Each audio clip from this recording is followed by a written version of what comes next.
Hey guys, Dusty here. Today I'll be giving my first impressions review on the Hoka Mach 6. And the Mach 6 is a neutral road running shoe, fits into the daily trainer category, and Hoka has changed this shoe quite significantly since the Mach 5.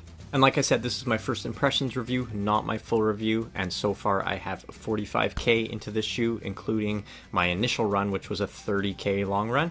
And with that being said, let's get right into some stats. The Mach 6 has a stack height of 37 millimeters in the rear, 32 in the forefoot for a heel to toe drop of 5 millimeters. My men's size 8.5 comes in at 7.7 ounces or 218 grams. I found the Mach 6 does fit true to size, however, the fit of this shoe compared to the previous version is quite a bit narrower. So when I first put the shoe on in store, I thought it felt very, very narrow in the midfoot. And I would say that this shoe has a lot less volume to it than the Mach 5. So if you're someone that has a really high volume foot, or especially a wide foot, you might struggle putting the Mach 6 on. Other than that, the fit and lockdown of this shoe is fantastic. Once I had it on my foot and actually started running with it, it just disappeared. It felt very, very nice and smooth. No issues whatsoever. Upper is nice, breathes just fine. You have an extremely thin but gusseted tongue. For those of you wondering, yes, the insoles are removable. And now we move along to the midsole and the outsole, and this is where the shoe has seen pretty drastic changes compared to the previous versions. So Hoka in the Mach 6, as far as the midsole is concerned, they're using a supercritical EVA. And this midsole is very nice. I wouldn't call it super soft. It's definitely no softer than the Mach 5. However, it does have quite a bouncier feel or ride to it. And best of all, I think this shoe is going to be very, very versatile amongst all types of paces and distances. So for me, like I said, my first run in this shoe was a 30k long run.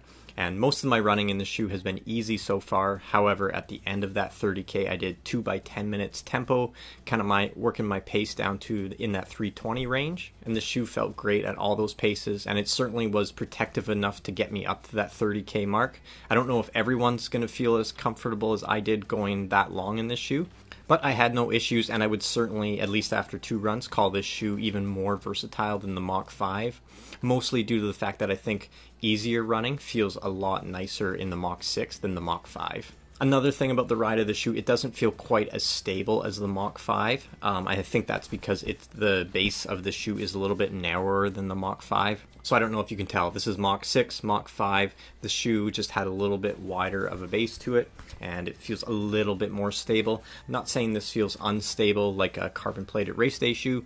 However, it's just a little bit different than how the Mach 5 felt.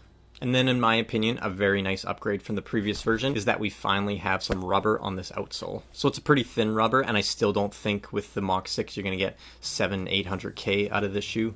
Hopefully we'll get a little bit more life out of this one than the Mach 4 or the Mach 5. But I'm happy that there's some rubber on this outsole. That 30k run I did was on a light trail.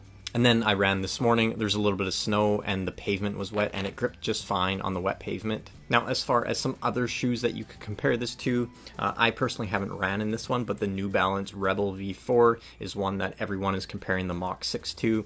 You could also compare it to the Saucony Kinvara, as well as maybe even the On Cloud Flow.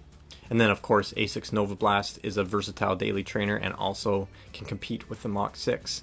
And then where does this shoe fit into a rotation? Well, if we're looking at Hoka specifically, for myself at least, I would probably go easy runs, long runs, the Clifton, and then all of my other daily training runs and workouts, I'd probably reach for the Mach 6. And then for race day, Hoka has a great option in the Hoka Rocket X2. That was my racing shoe of the year in 2023. I've had some really fantastic race results and fast running in that shoe. I haven't tried the Cielo X1 yet. It's being shipped to me this week, but ultimately I think that 3-shoe rotation would be a really nice option from Hoka. Going forward with the Mach 6, I'm just going to be using it as a daily trainer, probably a little bit more towards that performance training though. So on days that I might have tempo or even some road intervals or some track intervals, I'm going to reach for the Mach 6 probably a little bit more than some other daily trainers. One thing I am curious about with the Mach 6 is how its durability is going to be.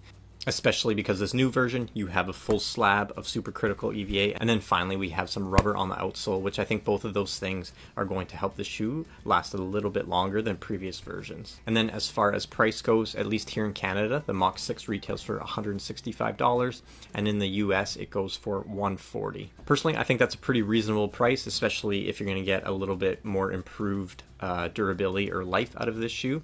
And ultimately, if you were a fan of the Mach 5, well, that shoe's on sale now, so pick up a pair. And if you have any questions, leave your comments down below and I'll be sure to get back to you. And stay tuned in a couple of months and I will release my 100-mile full review. Like always, thanks for watching and I'll see you in the next video.